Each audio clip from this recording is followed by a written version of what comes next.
Use equal quarter-inch intervals and place 1x for each measured shell. Here at the quarter-inch shoreline, Wren the heron wades through the shallows, while Kit the Sheba watches from the bank. Look closely at the markings in the environment.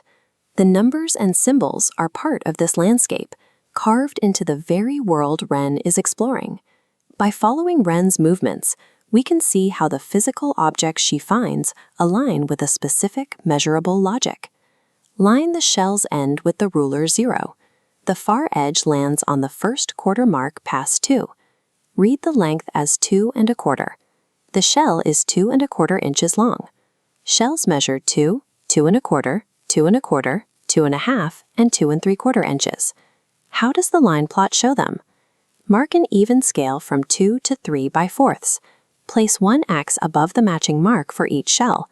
2 1/4 gets a stack of 2x marks. Each shell adds 1x, and 2 1/4 inches shows a stack of 2. The horizontal labels show where a measurement goes, while the vertical stacks show how many times that measurement occurred. Which shell length is most common on the plot? Compare the stack heights above each mark. The tallest stack sits at 2 1/4. 2 shells share that length. The most common length is 2 1/4 inches. How many measured shells are longer than 2 1/4 inches? The marks past 2 1/4 are 2 1/2 and 2 3/4.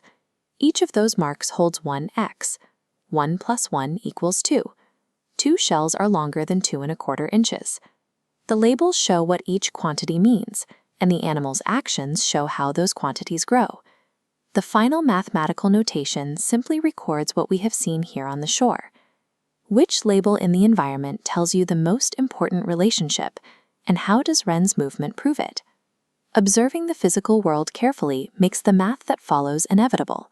The tallest stack is at 2 1/4 inches, so that is the most common length.